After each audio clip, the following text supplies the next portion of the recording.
Bab 376, Ancaman, apakah kamu mampu? Benar-benar saling menyerang. Tony bertepuk tangan dan berkata, "Lanjutkan, teruskan saling menyerang. Aku belum puas melihatnya." Nyonya Miati dan Jaya sangat marah, tetapi Tony memiliki kedudukan di sini. Mereka tidak berani memakinya secara langsung. Malahan melimpahkan kemarahan kepada Agam. Agam, kamu jangan merasa puas terlebih dahulu. Hanya terpilih saja, kan? Apa hebatnya?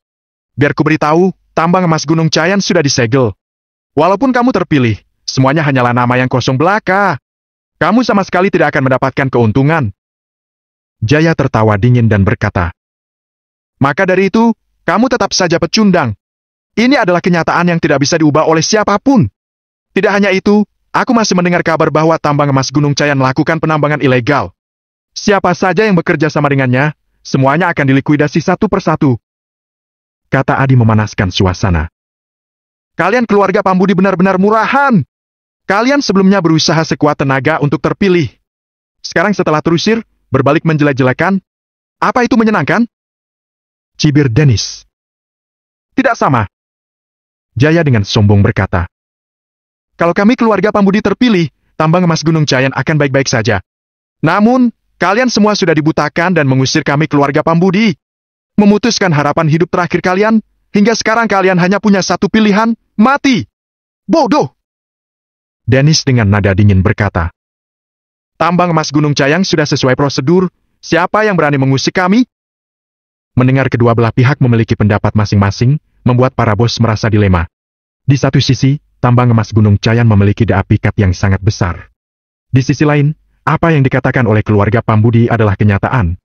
Ditambah dengan latar belakang yang mendalam, jika terlalu dekat dengan tambang emas Gunung Cayan, yang ditakutkan adalah terbakar sendiri. Di permukaan yang tampak adalah pertemuan penawaran. Kenyataannya adalah pertarungan antara dua kekuatan.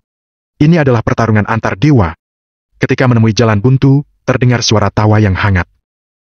"Apa yang sedang dibicarakan? Semeriah ini?" Pria itu melangkah mendekat, di belakangnya diikuti pengawal yang tampak hebat. Orang yang datang adalah Master Tulan. Para bos tampak sangat terkejut. Sejak keluarga Effendi mengumumkan Jordan Effendi hilang, Master Tulan bergeser ke posisi utama. Dengan status Master Tulan saat ini, sudah cukup untuk mewakili keluarga Effendi. "Kepala keluarga Effendi," kata Jaya segera menghampiri. Dia berkata dengan wajah memuja, "Kedatangan Anda sangat tepat. Di sini ada orang yang mengabaikan peraturan. Mohon Anda menegakkan hukum dan keadilan. Tidak ada yang dinamakan dengan penegak hukum, yang terpenting adalah perdamaian dan harmonis," kata Master Tulan sambil tertawa. Kemudian membalikkan badan dan berkata kepada Agam, "Anak muda, kita bertemu lagi." Agam berkata pelan, "Kevin yang mengutusmu datang ke sini. Dia malu untuk menemuiku, atau mengira kamu bisa mengatasi keadaan? Jangan semarah itu. Kita sama-sama pengusaha, dalam bisnis tidak ada musuh. Yang ada hanya keuntungan," kata Master Tulan sambil tersenyum dan berkata, "Tuan Muda Fajar mempercayakan kepadaku untuk menjaga keluarga Pambudi baik-baik. Aku memandang hubungan yang baik antara keluarga Effendi dan Budiono baru menyetujuinya. Kamu dan aku bertemu satu kali, yang juga termasuk teman. Sebagai teman, kamu tidak akan tega mempersulitku, kan? Apa yang kamu inginkan? Tambang emas Gunung Cayan total ada 3 nama. Aku tidak akan serakah, berikan 2 nama. Satu untuk keluarga Effendi, satu untuk keluarga Pambudi, bagaimana?" Kata-kata Master Tulan membuat seluruh hadirin terkejut.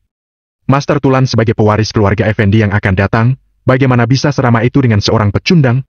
Tunggu. Master Tulan tidak mencari Dennis, tetapi malah memohon tambang emas Gunung Cayan kepada Agam. Mungkinkah Agam adalah Sangatasan?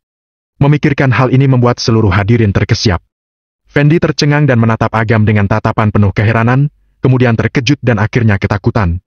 Tiba-tiba, dia teringat apa yang dikatakan oleh Agam, siapa yang bilang dia terpilih? Kata-kata ini ditertawakan olehnya, menganggap Agam hanyalah orang idiot. Saat ini setelah mengingat kembali dengan detail, baru menyadari bahwa yang idiot adalah dirinya sendiri. Dilan menelan ludah membasahi tenggorokannya.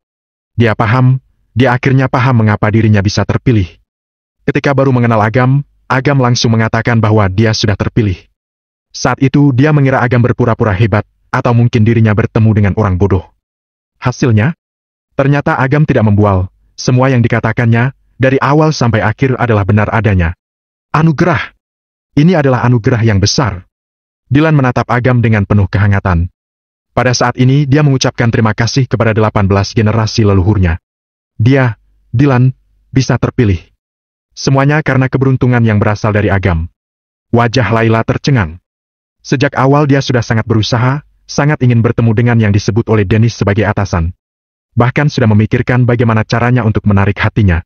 Dia tidak menyangka bos besar yang dia pikirkan, ternyata adalah pria yang selama ini dia pandang rendah. Keluarga Pambudi dan seluruh bos yang hadir, wajahnya terasa panas seakan sudah ditampar dengan keras. Tertampar, ini benar-benar tertampar keras-keras. Mereka yang memandang rendah Agam, bahkan yang sudah merendahkannya merasa menyesal dan wajahnya langsung memucat. Apa yang sudah mereka lakukan? Sudah berusaha dengan keras dan bermimpi untuk terpilih. Akhirnya begitu sampai di sini, mengejek dan merendahkan pemilik tambang emas Gunung Cayan yang sebenarnya, bahkan memarahinya. Seandainya sikap mereka sedikit lebih baik, kemungkinan masih bisa mendapatkan kesempatan ini. Sayangnya, sekarang semuanya sudah terlambat. Kesal, menyesal, ketakutan, dan segala macam perasaan bercampur menjadi satu. Suasana di seluruh ruangan terasa menyesakan dan dingin. Master Tulan tidak menunggu jawaban Agam dan dengan perlahan berkata, "Kamu harus berpikir dengan jelas mengenai satu hal, tambang emas Gunung Cayan sudah disegel. Selain keluarga Effendi, tidak ada yang bisa membukanya termasuk keluarga Swandi. Kalau kamu berjanji, kamu dan aku sama-sama menang, sama-sama bahagia. Kalau kamu menolak, maka akan menyedihkan. Pertama, kamu sebagai penanggung jawab harus bertanggung jawab 100%. Tidak hanya tidak bisa menyentuh tambang emas, masih harus mengganti rugi dalam jumlah yang sangat besar. Selain itu, tidak bisa menghindari hukuman penjara. Percayalah padaku, hanya dengan kekuatan keluarga Effendi, bisa membuatmu seumur hidup tinggal dalam kamar seluas 3 meter persegi." Setiap kata terdengar indah.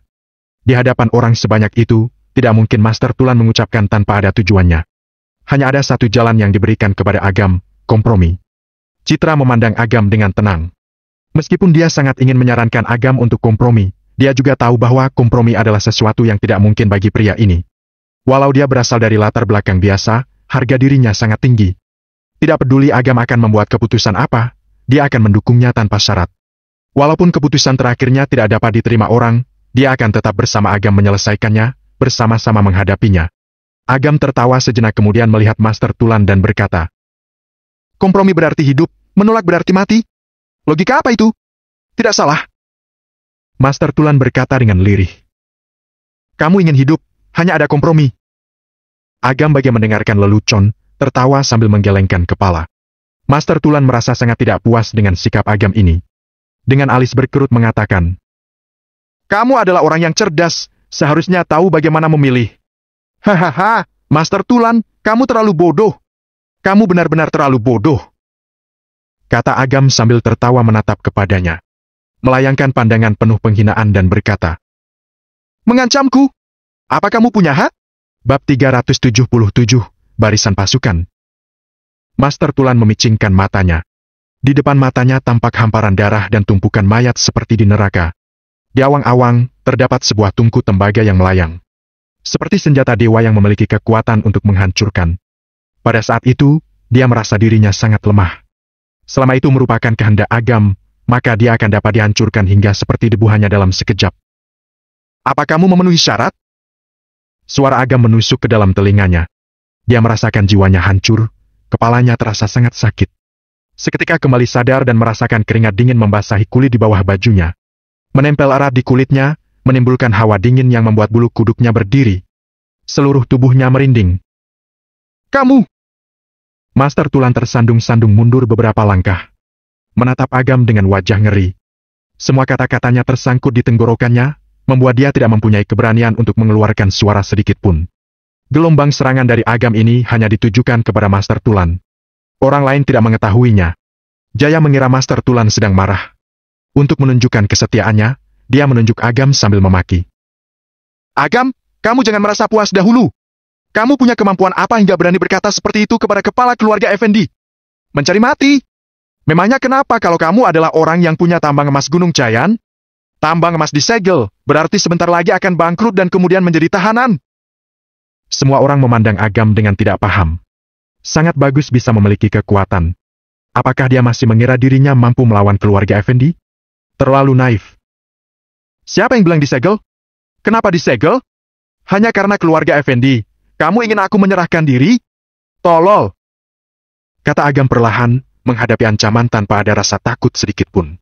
Master Tulan tersadar, kemudian langsung murka karena malu. Dengan wajah merah berkata, "Agam, aku sudah memberimu kesempatan. Kamu jangan berpura-pura mati, atau kamu akan berakhir mengenaskan. Aku sudah mengatur semua rencananya. Cukup dengan satu perintah maka bisa membuatmu kalah telak dan selamanya tidak akan bisa kembali. Oh, aku cukup membuat tertarik," kata Agam dengan senyum tipis, sama sekali tidak memedulikannya. Arogan. Para bos hanya bisa menggelengkan kepala. Agam memiliki kemampuan yang sangat kuat. Di usia yang sangat muda bisa mencapai level setinggi itu, yang membuat mereka mengakuinya. Namun, tindakan bodoh Agam ini membuat mereka menganggap dirinya bodoh. "Aku akan mengabulkan kemauanmu," dengus Master Tulan sembari bertepuk tangan.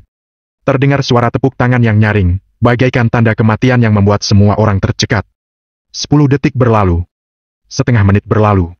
1 menit berlalu. Tidak terjadi apapun. Seluruh ruangan sunyi senyap, bercampur dengan sedikit rasa canggung. Master Tulan mengerutkan keningnya dan bertepuk tangan 2 kali. Masih tidak ada sesuatu yang terjadi. Master Tulan mulai panik, bertepuk tangan dengan keras hingga tangannya merah. Namun, masih sama saja tidak terjadi sesuatu. "Aku merasa canggung untukmu," kata Agam sambil tertawa bercanda. Master Tulan kehilangan muka, berkata dengan marah. "Pak Galen dan Pak Fabian mungkin sedang sibuk. Kedatangan mereka nanti adalah satu kematianmu. Kamu mencari Galen Zender dan Fabian Malo? Katakan dari tadi," kata Agam sambil tersenyum tipis kemudian menjentikkan jarinya. Lampu menyorot pintu masuk. Semua orang serentak menengok. 2 orang pria, seorang gemuk dan seorang kurus berjalan masuk. "Pak Galen, Pak Fabian, kalian akhirnya datang juga?" kata Master Tulan tanpa kejelasan dan menyambutnya dengan senang hati. Tanpa diduga Galen dan Fabian seperti tidak melihatnya dan terus berjalan melewati Master Tulan. Di bawah tatapan semua orang, menuju ke hadapan Agam. Pak Galen yang berbadan gendut berkata sambil menangkupkan tangan. "Selamat Pak Agam sudah menemukan area terbaik tambang emas, menyumbangkan pendapatan daerah dengan jumlah yang sangat besar, dan membuka lapangan pekerjaan bagi ribuan pekerja. Aku mewakili pejabat setempat mengucapkan selamat dengan tulus dan dukungan kepadamu." Pak Fabian yang berbadan kurus dengan bercanda mengatakan, "Pak Galen sudah mengucapkan semua yang ingin kukatakan. Aku juga sudah tidak tahu lagi harus mengucapkan apa. Singkat kata, kedepannya kalau membutuhkan bantuan apa saja, harus menghubungiku. Aku pasti akan membantumu sekuat tenaga." Sesaat kemudian, Fabian memandang Master Tulan dengan pandangan yang berbeda, kemudian berkata dengan nada mengisyaratkan sesuatu. "Kalau ada yang sengaja menjebak dan mencelakaimu, mengacaukan dan menyabotase penambangan emas, maka aku tidak akan mengampuninya." Fendi mendesis tersentak. Dia sudah beberapa dekade bekerja di industri pertambangan, otomatis mengenal Galen. Galen memiliki suara yang kuat pada sumber daya tanah di negara ini. Hanya dengan menggelengkan kepala, maka proyek itu 100% tidak akan lolos. Untuk itulah, dia sudah sangat berupaya untuk menguasai Galen. Namun, Galen sangat berprinsip. Walaupun dia serakah, dia tidak menerima uang dari sembarang orang. Paling tidak Fendi sudah memberi tidak kurang dari 10 buah hadiah mewah, yang semuanya ditolak olehnya. Bahkan hadiah-hadiah itu sedikit pun tidak dilihat. Namun, pejabat besar ini ternyata datang secara pribadi memberi ucapan selamat kepada Agam. Si Agam ini memiliki kemampuan sebesar apa? Wajah para bos tampak muram. Walaupun mereka tidak lebih profesional daripada Fendi, tetapi demi bisa terpilih dalam tambang emas Gunung Cayan, beberapa hari ini mereka berusaha memahami para pejabat yang ada di dalam industri ini. Tentu mereka mengenal Galen dan Fabian. Tidak pernah mengira sama sekali kedua orang ini sangat ramah kepada Agam. Bahkan lupa untuk menghindari kecurigaan. Bagaimana ini bisa terjadi?" Jaya membuka mulutnya lebar sekali hingga bisa memuat sebuah apel. Mengapa orang yang diundang oleh Master Tulan, justru malah mengabaikannya? Sebaliknya sangat ramah terhadap Agam. Yang memiliki ekspresi paling menakjubkan, tidak lain adalah Master Tulan. Napas Master Tulan terputus-putus, tubuhnya gemetaran tak terkendali. Galen dan Fabian jelas-jelas orangnya sendiri, kenapa berbalik ke Agam? Apa yang dia lakukan di belakangnya? Mengapa bisa membuat kedua orang itu dengan sukarela mengkhianati keluarga Effendi? Pertanyaan-pertanyaan yang bagaikan mantra sihir ini, berseliweran di dalam benak Master Tulan. Master Tulan menekan ketakutannya akan yang belum diketahuinya dan memaksakan tersenyum. Berjalan menghampiri sambil berkata, "Pak Galen, apa Anda tidak salah? Letak geografis tambang emas Gunung Cayan sangat berbahaya dan berisiko runtuh. Tidak dapat digali, tambang itu harus disegel. Pak Fabian, ini adalah rencana jahatnya Agam. Demi uang mengancam nyawa para penduduk, bisa menimbulkan banyak kasus kematian. Anda harus menangkap dia. Kenapa Anda berdua? Tutup mulut! Galen membentaknya dan berkata, dokumen administrasi tambang emas Gunung Cayan sangat lengkap, lokasinya strategis. Tidak peduli dari sisi pembangunan ekonomi atau pengisian cadangan emas, semuanya merupakan industri yang sangat bagus. Mengapa harus disegel? Dalam beberapa kasus pembunuhan telah ditemukan beberapa kelalaian. Ada transfer dengan jumlah yang besar untuk keluarga korban. Awalnya sudah diputuskan bahwa ada yang dicurigai membayar pelaku untuk melakukan pembunuhan tersebut. Ini adalah fitnah. Aku sudah memberitahukan semua pihak pengadilan setempat untuk bersama-sama memeriksa kasus ini hingga tuntas. Menangkap semua orang yang terkait dengan kasus ini, kata Fabian penuh keadilan. Kemudian melanjutkan dengan mata melotot pada Master Tulan. Kamu sengaja menjelek-jelekan Pak Agam? Apa maksudmu? Apa mungkin kamu terkait dengan kasus ini? Master Tulan berkata dengan sangat marah. Apa kalian sudah tidak waras? Apa kalian tidak tahu harus berpihak kepada siapa? Kuberikan kesempatan terakhir kepada kalian untuk memperhatikan perkataan kalian, atau aku tidak akan segan-segan. Wajah Galen dan Fabian tampak meremehkan. Setelah mereka mencari info, hanya mendapatkan sedikit informasi saja dan kurang lebih dapat memahami identitas asli Agam. Kasus ini tampaknya sangat rumit, tetapi sebenarnya hanya masalah antrean. Sejarah keluarga Effendi sangat panjang dan memiliki warisan kekayaan yang banyak. Namun, beberapa tahun terakhir ini karena adanya permasalahan internal, menyebabkan pengeluaran yang besar dan hal itu terlihat dengan jelas.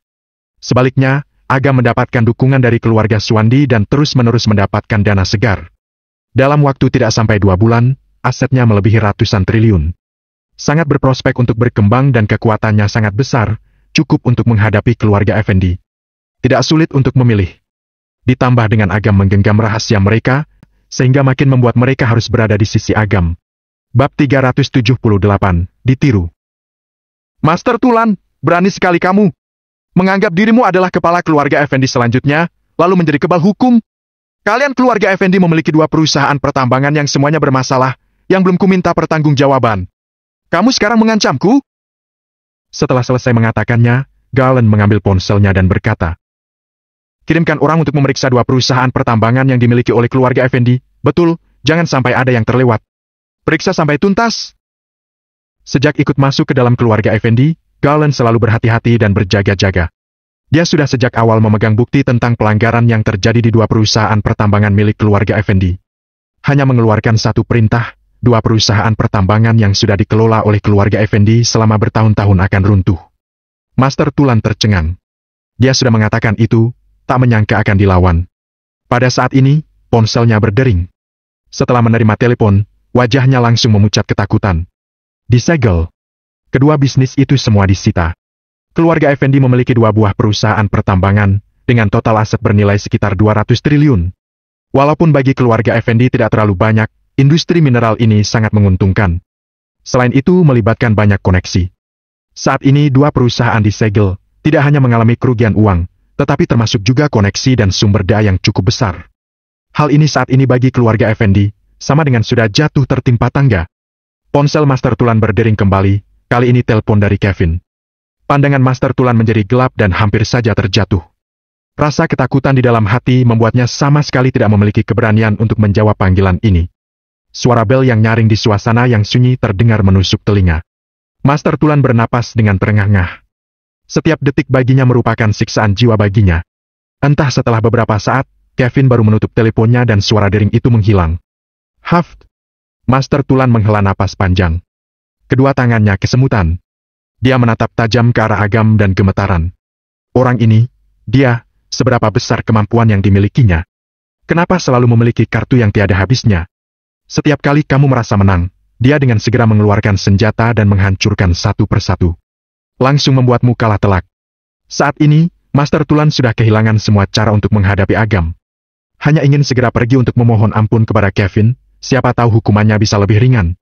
Namun, baru saja dia membalikkan badan, beberapa belas polisi menerobos masuk dan menghentikan langkahnya. Fabian berkata dengan lirih. Aku sudah punya beberapa bukti yang relevan. Kasus pembunuhan tambang emas Gunung Cayan. Semuanya berkaitan dengan kamu. Silakan ikut saya. Omong kosong! Ini tidak mungkin! Master Tulan berteriak marah. Dia tidak akan ikut campur dalam kasus pembunuhan seperti ini. Fabian jelas-jelas hanya mengada-ada saja. Aku mewakili pengadilan, punya hak untuk menahan dan menginterogasi kamu selama 24 jam. Tidak peduli mungkin atau tidak, kamu harus ikut aku ke kantor. Kalau kamu melawan, maka aku akan menyeretmu dan melakukan apa saja untuk menahanmu. Srit.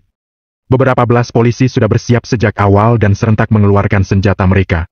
Moncong pistol diarahkan tepat ke Master Tulan. Master Tulan sangat marah hingga seluruh tubuhnya gemetar. Para preman yang dibawanya adalah seniman bela diri kuno alam bumi, sangat mudah melawan polisi.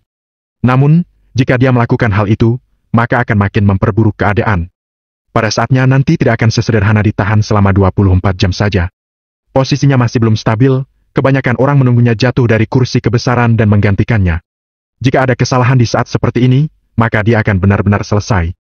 Menimbang keuntungan dan kerugiannya, dia hanya bisa memilih untuk menyerah dan tidak melawan. Dengan isyarat mata dari Fabian, para polisi itu datang dan memborgol Master Tulan.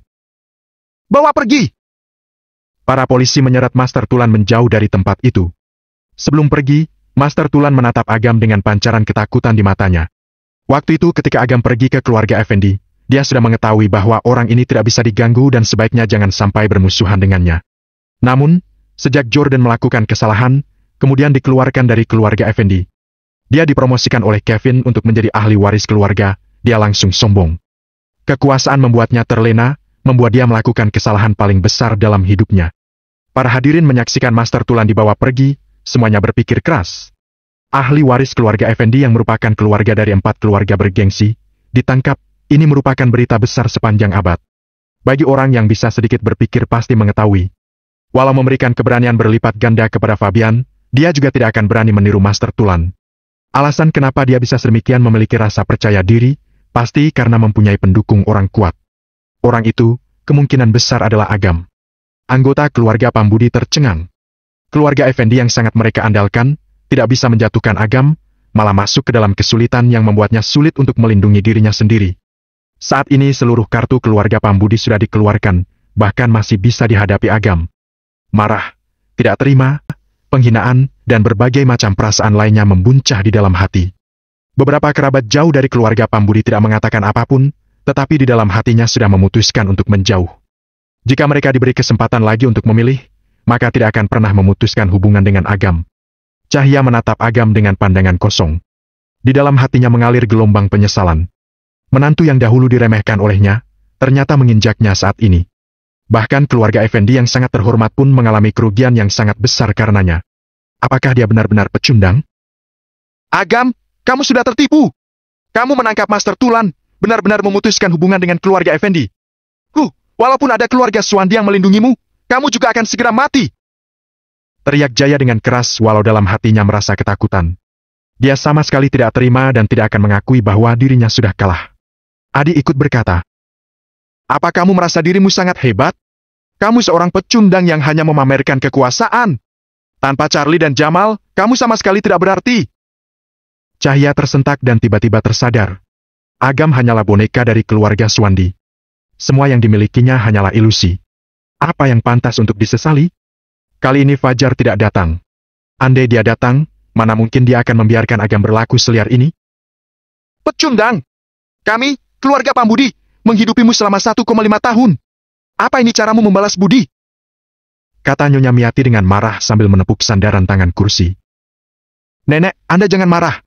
Keluarga Pambudi adalah keluarga besar yang punya bisnis yang besar juga. Di tangan kita masih ada uang kontan sebesar 20 triliun. Seandainya kali ini kehilangan keuntungan, masih ada kesempatan untuk mendapatkan kembali kekuatan kita. Tidak perlu menghabiskan tenaga dengan pecundang ini. Kata Laila dengan wajah menjilat dan mendatanginya sambil menepuk perlahan punggung Nyonya Miati untuk menenangkan. Nyonya Miati menatap Laila kemudian menghela napas dan berkata, kamu ini, walau sudah melakukan kesalahan, kamu adalah satu-satunya cucu perempuanku. Kamu harus lebih berhati-hati dalam melakukan sesuatu kelak. Jangan meniru cara penjahat, apa kamu mengerti? Laila merasa sangat gembira. Tampaknya Nyonya Miati merasa tidak tega dan berencana untuk melibatkannya lagi. Laila dengan sangat ambisius dan sombong berkata kepada Agam. Kami punya uang kontan sebesar 20 triliun, kamu? Bahkan sepeser pun tidak akan bisa mengeluarkannya. Dibandingkan dengan kami, kamu hanyalah seorang pecundang. Agam dengan bercanda mengatakan. Kamu yakin masih punya uang kontan sebesar 20 triliun? Laila terkejut, teringat sudah mengirimkan uang sebesar 10 triliun kepada Tony. Wajahnya berubah seketika, kemudian berkata kepada Tony. Aku tidak akan ikut proyeknya, kembalikan uangnya kepadaku. Cepat! Kerjasama yang sudah disetujui, kamu bilang batal lalu batal begitu saja? Kamu anggap keluarga Wirawan bodoh sehingga bisa kau permainkan? Kata Tony dengan wajah marah. Nyonya Miati berkata dengan nada dingin. Uang sebesar 10 triliun yang diberikan oleh Laila kepadamu itu untuk dana kerjasama. Karena belum ada penandatanganan kontrak kerjasama, maka kerjasama bisa dianggap. Kalau kamu tidak mau mengembalikan uangnya, itu termasuk pelanggaran penggunaan dana. Aku bisa menuntutmu. Menuntut? Aku sangat takut. Kata Tony sambil tertawa. Kemudian mengatakan, baiklah, karena kasihan kepada kalian maka aku akan mengembalikan uangnya kepada kalian. Belum sempat Nyonya Miati dan yang lainnya senang, Tony melanjutkan. Akan tetapi, aku tidak punya kekuasaan di dalam keluarga. Tunggu setelah ku jelaskan kepada Bibi Jenny dahulu, baru akan ku kembalikan uangnya kepada kalian. Berapa lama? Nyonya Miati berkata dengan muram. Sehari? 3 hari? Mungkin sebulan? Aku juga tidak tahu, tergantung suasana hatinya. Kata Tony dengan nada nakal. Bab 379, dikucilkan. Kurang ajar! Kamu sengaja mengulur waktu, kan? Kata Nyonya Miati dengan marah. Hei, terserah apa yang kamu lakukan, tetapi jangan bicara sembarangan. Aku tidak bilang tidak mengembalikan, hanya saja prosedurnya terlalu rumit. Kalau kamu tidak terima, silakan saja tuntut aku. Uangnya berada di tangan Tony. Kapan akan dikembalikan tergantung pada dirinya. Bahkan seandainya Nyonya Miati menuntutnya, prosesnya akan memakan waktu lebih dari setengah bulan. Ketika sampai pada waktu keluarnya keputusan dari pengadilan untuk mengembalikan uang, kemudian naik banding yang mungkin akan memakan waktu hampir setengah tahun. Ketika uangnya sudah benar-benar dikembalikan, sudah berlalu sekitar setengah tahun. Sudah terlambat saat itu. Tidak perlu melakukan apapun, hanya dengan mengulur saja bisa membuat keluarga Pambudi tersiksa. Nyonya Miati sangat marah hingga wajahnya menggelap. 10 triliun, itu adalah setengah aset keluarga Pambudi. Dengan begitu saja berada di tangan orang lain. Terpikirkan hal ini, Nyonya Miati merasa sangat marah dan berbalik badan langsung menampar wajah Laila. Ah! Laila berteriak kesakitan, sambil menutupi wajahnya berkata. Nenek, kenapa kamu memukulku? Memukulmu? Kalau bukan karena kamu gadis bodoh, kami keluarga Pambudi tidak akan terjebak ke dalam kesulitan ini. Nyonya Miati menyemburkan kata-katanya. Kata-kata pujian yang sebelumnya seakan tidak pernah terucap. Laila terdiam membisu, mengalihkan seluruh kemarahannya kepada Citra. Dia menunjuk ke arah Citra dan berkata dengan tajam. Wanita murahan! Kamu bermarga Pambudi, bukan bermarga Tama. Seperti wanita jalang, setiap hari selalu menempel kepada pecundang itu, bekerja sama dengannya melawan keluarga sendiri. Di dunia ini bagaimana bisa ada orang rendahan seperti kamu? Laila makin memikirkannya, makin marah. Dia menerobos ke depan sambil mengangkat tangannya, ingin menampar Citra. Namun, saat dia baru separuh jalan mengangkat tangannya, tubuhnya tiba-tiba kaku. Detik berikutnya, muncul sesosok bayangan yang menendangnya hingga terlempar keluar dan baru berhenti setelah menabrak meja hingga terbalik. Wahyu muncul dari kegelapan dan berkata dengan suara dingin. Berani menyerang wanita pagam, cari mati! Siapa kamu? Beraninya memukulku! Laila merangkak berdiri dan menatap Citra dengan garang, kemudian berkata.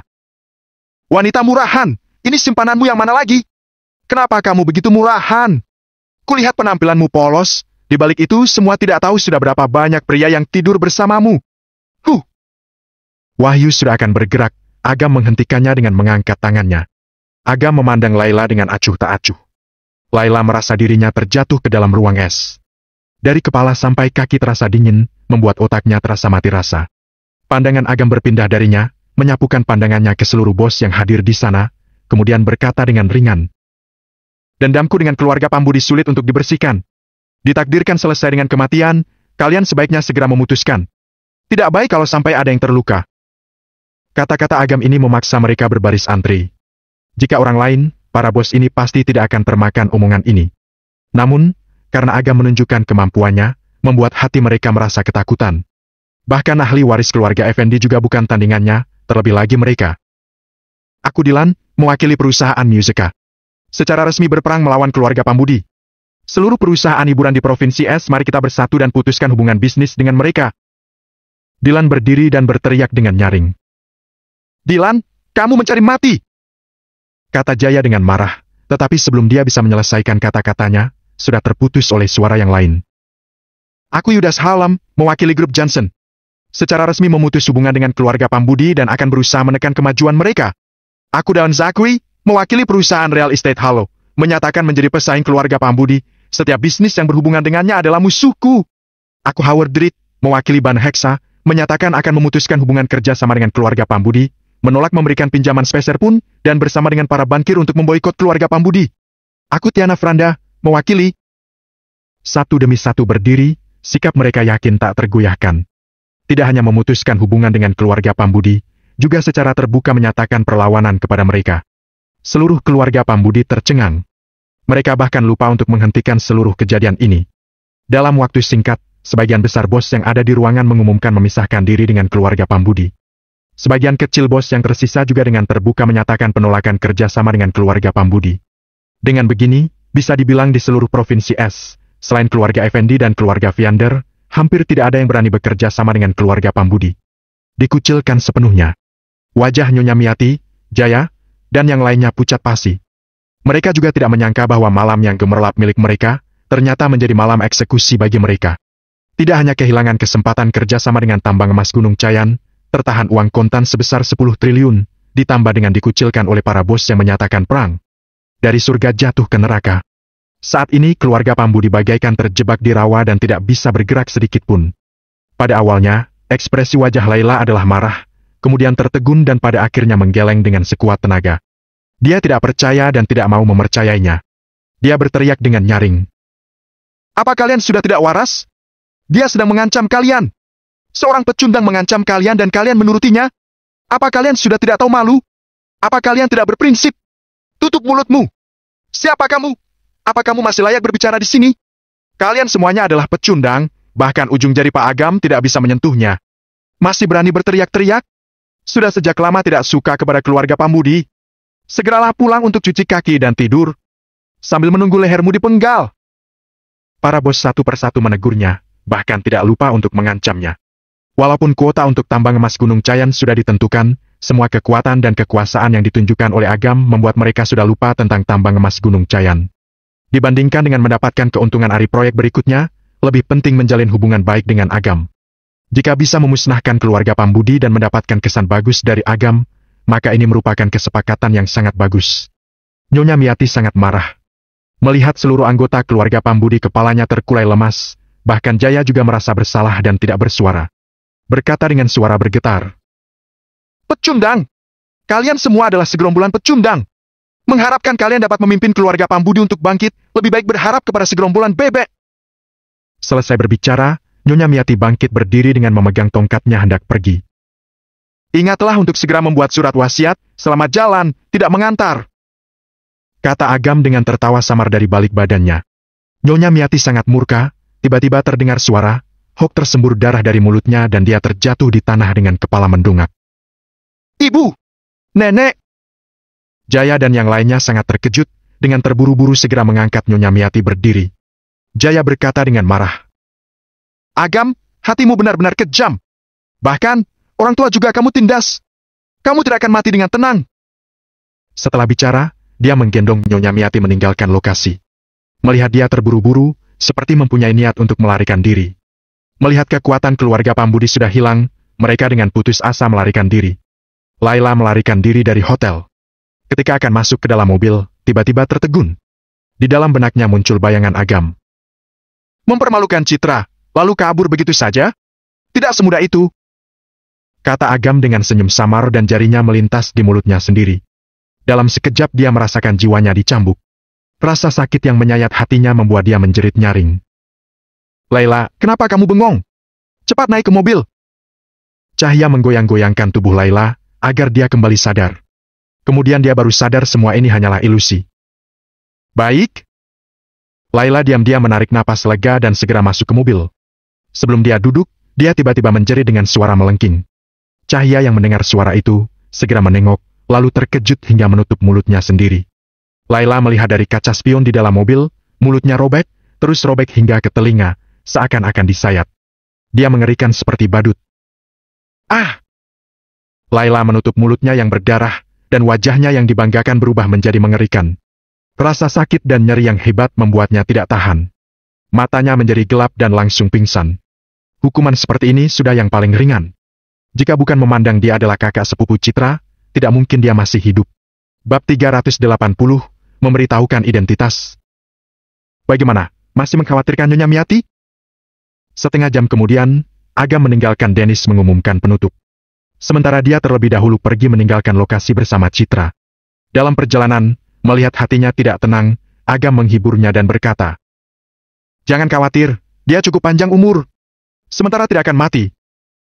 Citra menghela napas pelan dan berkata, "Walau aku sudah mempersiapkan hati, saat melihat dia seperti itu dengan mata kepala sendiri, masih juga terasa tidak tega. Aku merasa kasihan pada mereka. Saat mereka terpuruk, kamu merasa kasihan. Tapi bagaimana ketika kamu yang terpuruk?" Agam menatap kegelapan malam di depannya dan berkata dengan pelan, "Berbelas kasih kepada musuh berarti melakukan kekejaman terhadap diri sendiri. Ini bukan kalimat baru, tetapi hanya kalau sudah mengalaminya sendiri, baru bisa paham makna yang sebenarnya. Setelah sekian lama, kamu juga sudah melihat dengan jelas wajah asli kerabatmu. Daripada terjerat dengan tidak jelas, lebih baik segera melepaskan diri. Aku bisa memindahkan seluruh saham perusahaan Yobela kepadamu dan mengatur orang untuk mendukungmu." "Tidak bisa."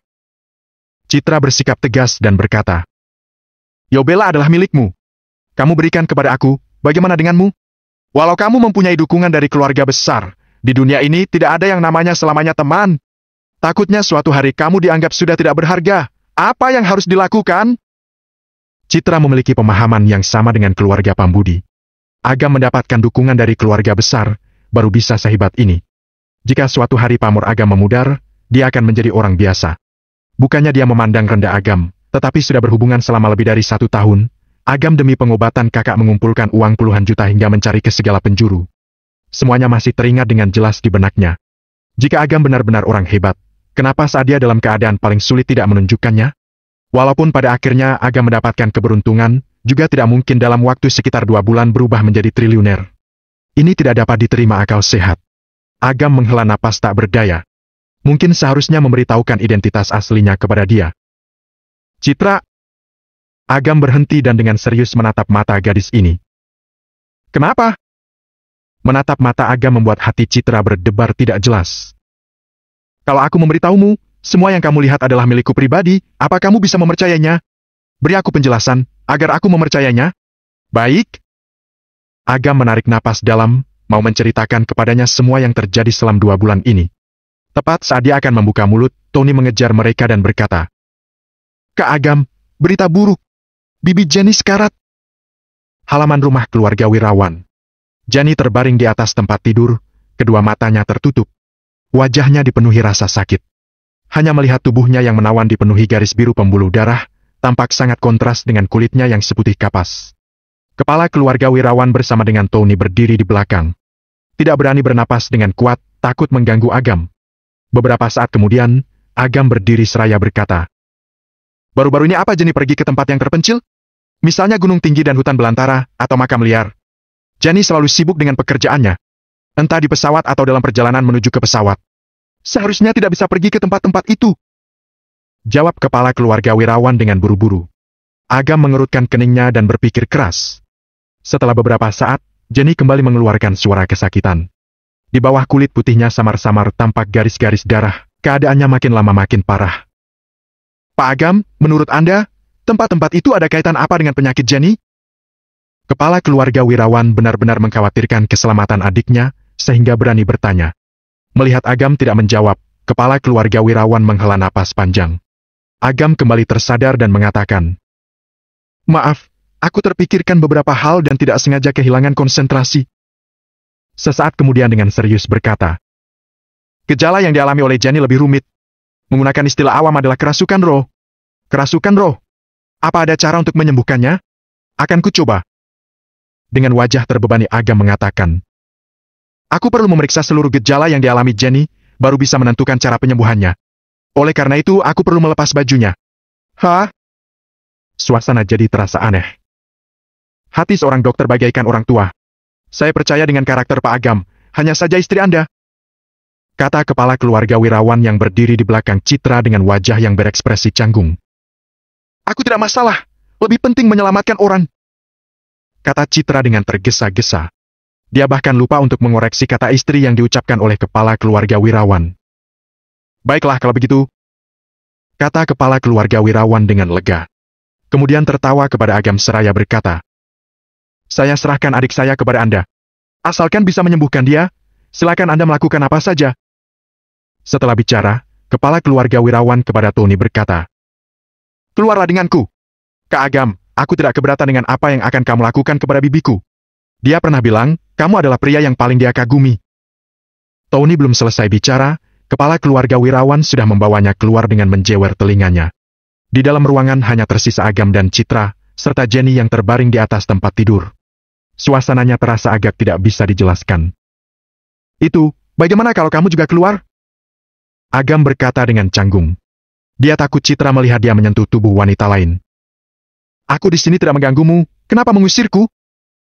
Citra mendengus ringan. Dia sendiri pun tidak tahu kenapa, tidak berharap Agam berada di satu ruangan dengan wanita cantik. Terlebih lagi dia mau melepas bajunya untuk memeriksa, ini jelas lebih tidak diharapkan. "Baiklah, kamu bantu aku melepaskan pakaiannya," kata Agam tidak berdaya. Citra maju untuk melonggarkan ikat pinggang Jenny, kemudian dengan perlahan melepaskan pakaiannya. Ketika akan menunjukkan sebagai pasangan yang bisa dibanggakan, Citra membalikkan badan dan berkata kepada Agam, "Berbaliklah. Ini, nanti aku harus melihatnya, apa bedanya?" kata Agam dengan canggung. "Tidak sama, cepat balikkan badanmu," kata Citra dengan marah. "Baiklah," kata Agam tak berdaya. Dengan membelakanginya, terdengar di belakangnya seret-seret baju sedang dilepaskan. Kemudian Citra berkata, "Sudah, balikan kembali badanmu." Agam membalikkan badan, baju Jenny sudah ditanggalkan semua. Namun, bagian yang penting sudah ditutupi dengan handuk oleh Citra. Jenny berusia awal 30, walau sudah tidak muda lagi, wanita seusia ini memiliki pesona khusus. Dia sangat cantik, tubuhnya menawan. Tubuh wanita dewasa yang sangat menarik. Tentu saja, Agam tidak memperhatikan semua itu. Dia memperhatikan bagian tubuh Jenny yang uratnya menonjol. Samar-samar membentuk pola yang spesial. Sepertinya kenal, tampak tidak asing. Agam menempelkan sepasang jarinya di dada montok Jenny. Di bawah kulit perut bagian bawah muncul gambar. Samar-samar tampak wajah manusia yang ganas. Dahulu Agam di Balai Pengobatan Lentera pernah menolong seorang anak kecil yang gejalanya dengan Jenny. Hanya saja energi jahat yang diterima oleh Jenny lebih sombong dari yang dahulu. Jika dahulu Agam menyembuhkannya, kemungkinannya juga sangat kecil. Sekarang kekuatan Agam tidak sama dengan yang dahulu, tidak sulit untuk menyembuhkan Jenny. Agam mengeluarkan beberapa batang jarum perak, menusukkan beberapa tempat titik akupuntur di dada Jenny. Dengan segera, dia mencengkram lengan Jenny dan dengan ringan mengusap pergelangan tangan. Darah mengalir dari lukanya dan memar di tubuhnya mereda. Dengan cepat pulih seperti sedia kala. Seorang wanita yang nyaris sempurna terpampang di depan matanya, di bawah cahaya sebening kristal, memancarkan cahaya giok yang memikat. Wajah Agam tanpa ekspresi dan sama sekali tidak terpengaruh. Terus menusukkan jarum pada tubuh Jenny. Citra memandangi tubuh Jenny, wajahnya dan telinganya merona merah. Dia mencuri pandang ke arah Agam dan melihatnya sedang fokus. Gerakannya tertata teratur, matanya yang indah tampak agak terkejut. Ternyata dia benar-benar bisa ilmu pengobatan.